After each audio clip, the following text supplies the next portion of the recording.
Hello, my name is Mary, and I'm currently involved in a collaborative effort with my husband Samuel at his family owned business, The Enterprise.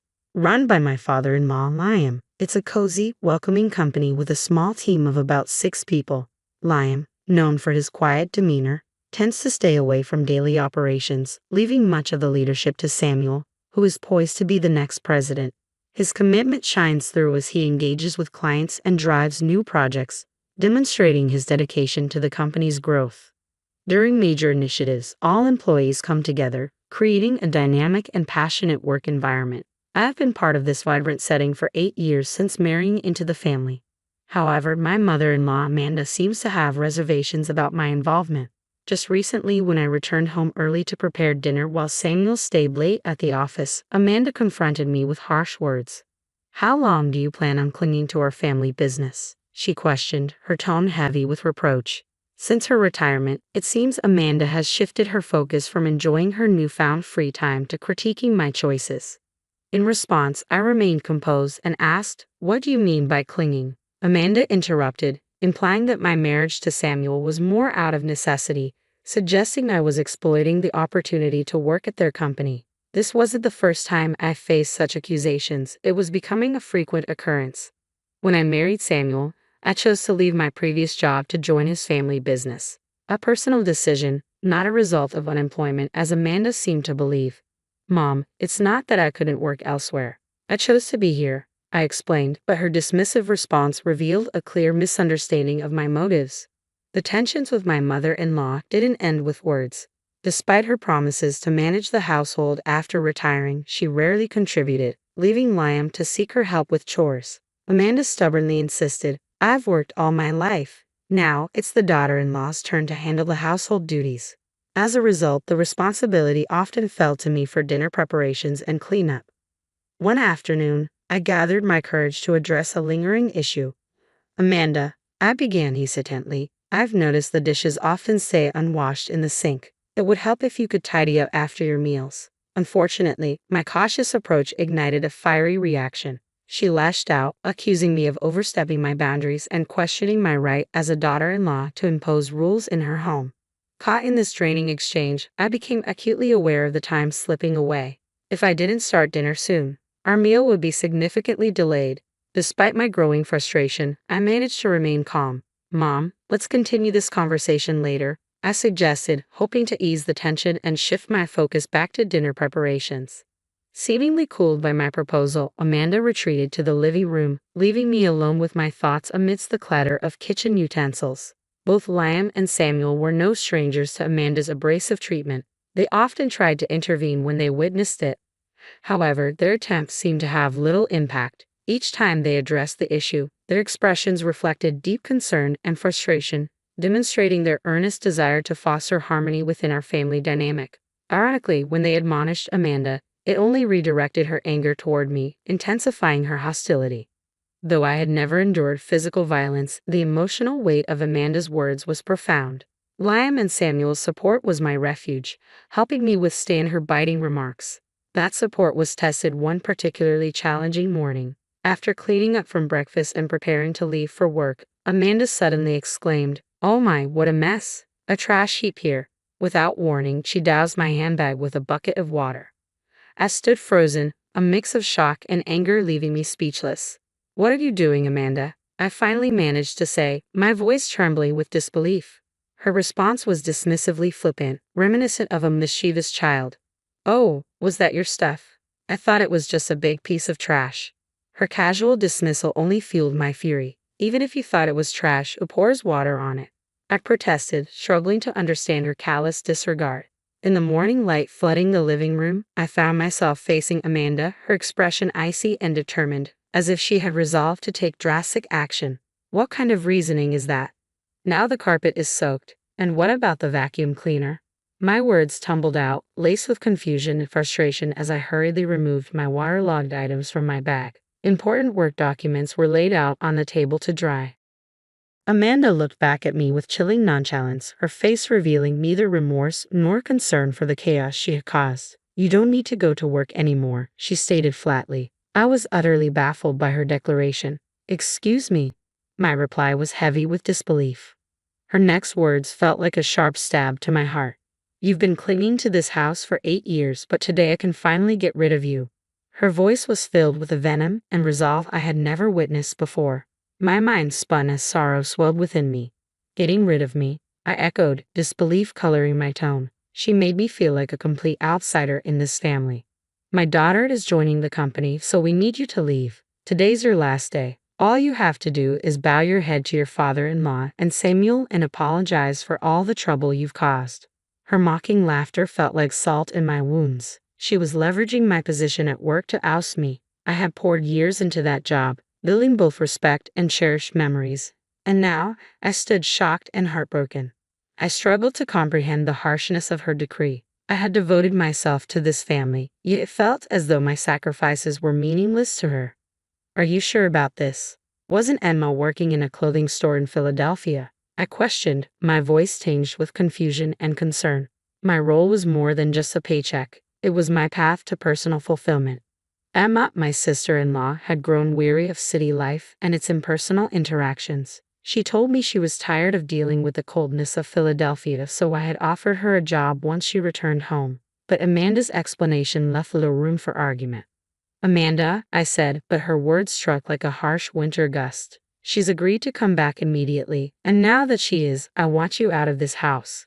Her declaration was staggering, almost impossible to absorb.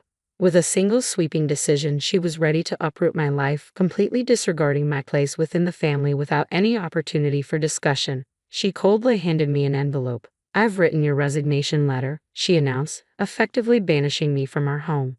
In that moment, my heart shattered. Years of dedication and togetherness felt dismissed as trivial, like discarded pieces of paper. Her actions tore at the fabric of our family bond, leaving it irreparably damaged. With a heavy heart, I made the short 5-minute walk to the company, a path I had trodden countless times before, but never with such a tumult of emotions.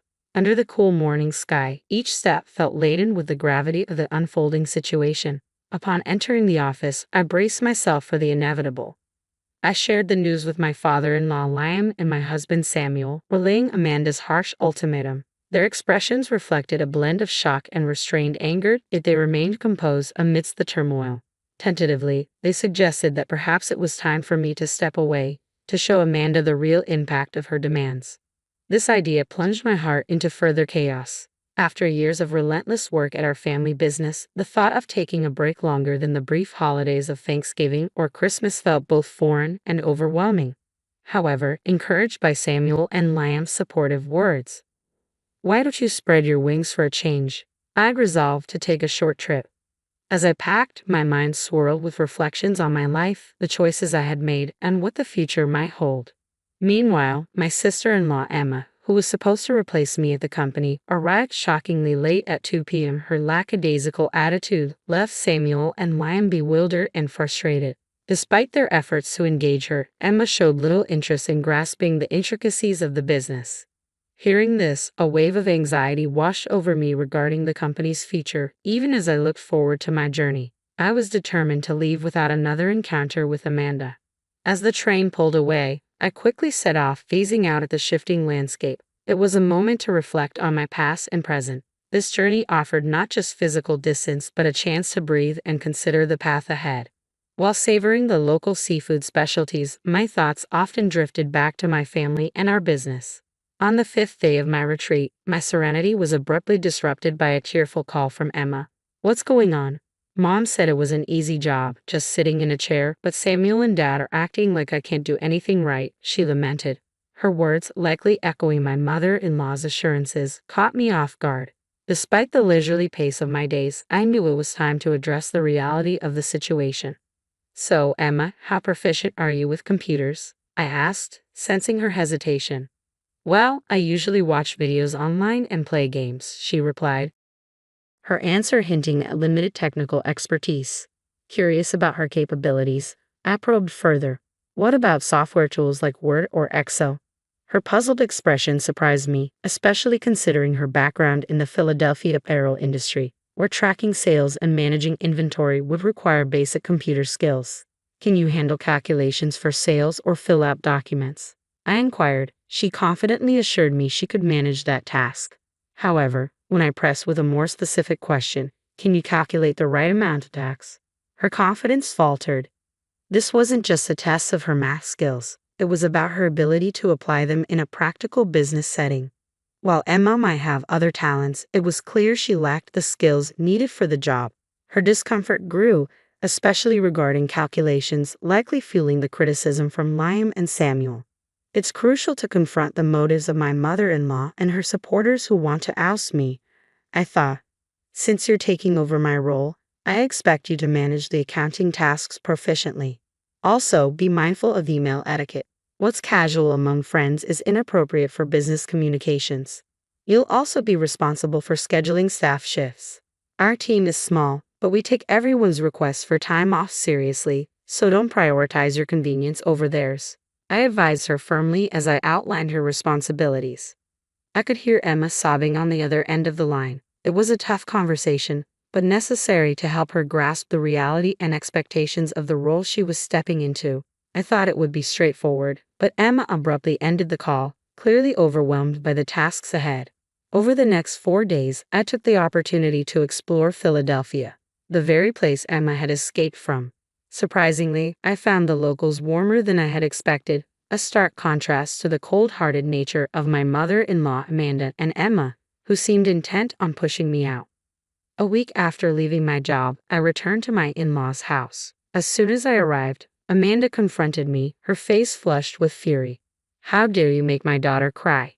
You won't get away with this," she yelled, her eyes blazing with anger and confusion. Before she could reach me, Samuel and Liam intervened, trying to calm her down, although her anger showed no signs of easing. Emma is upset because she got scolded for trying to boss around her employees without knowing how to do it properly. It's not Mary's fault. Besides, Mary hasn't been here for a week, so she couldn't have upset Emma. Samuel explained, his voice calm yet firm as he sought to dispel the baseless accusations. Amanda shot back, her emotions boiling over. "It's because of her. This woman is the reason for Emma's troubles." She hurled suspicions at me without any real basis. "Where is Emma, by the way?" I asked, scanning the room but finding her nowhere, deepening the mystery.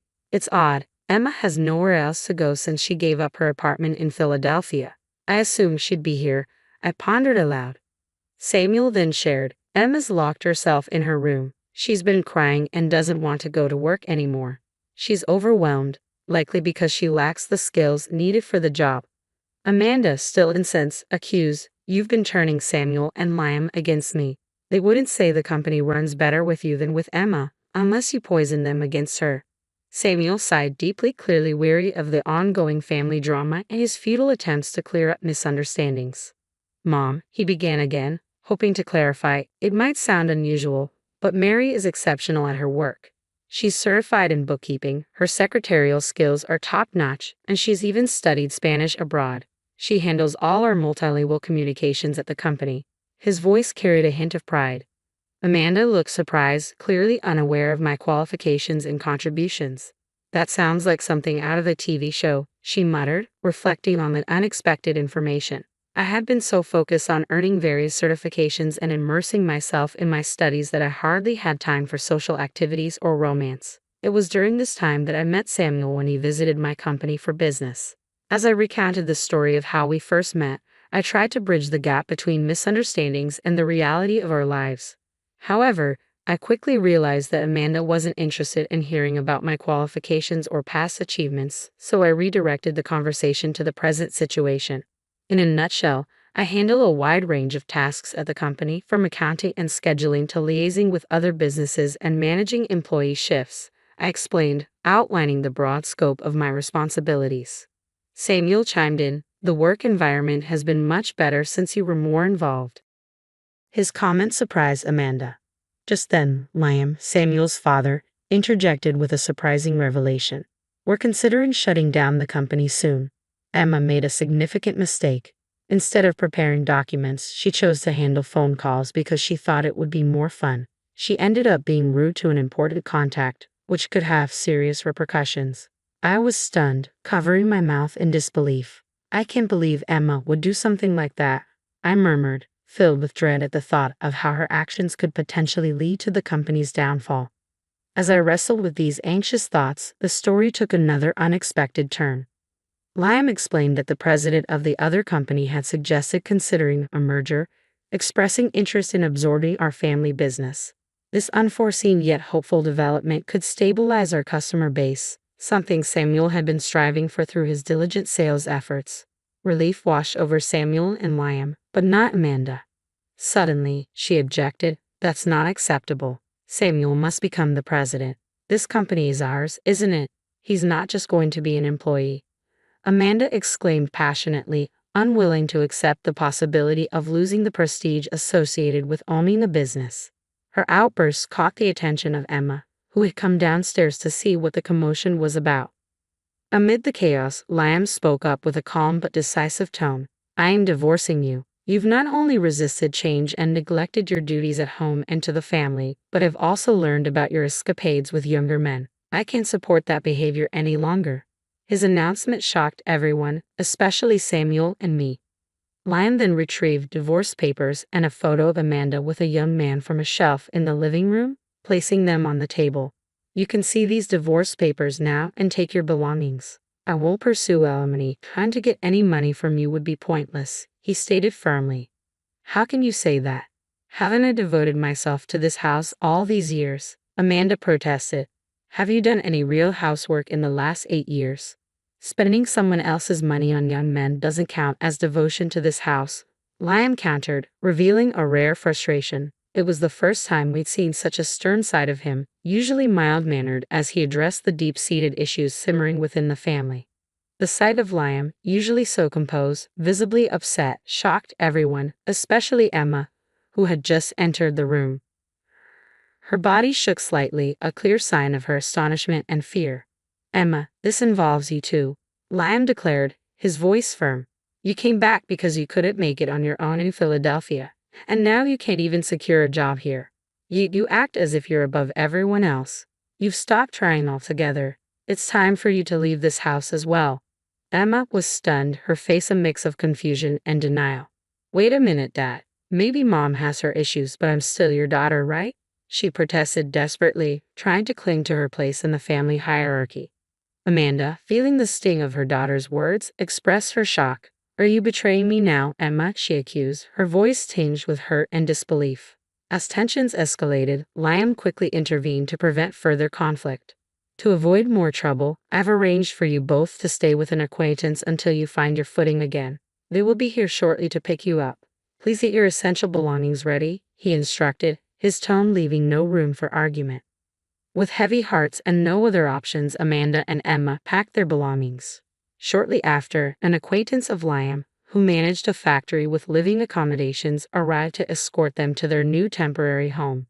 Meanwhile, Samuel, Liam, and I took the opportunity to inform our employees about the impending merger with a larger corporation, preparing them for the changes and challenges ahead. Amid these significant life adjustments, I discovered I was pregnant. I shared the joyous news with the president of the acquiring company, who responded enthusiastically and promised to arrange a suitable replacement for my position, ensuring a smooth transition. With the promise of new beginnings and the anticipation of our growing family, Samuel and Liam dedicated themselves even more passionately to their work, inspired by the bright future ahead.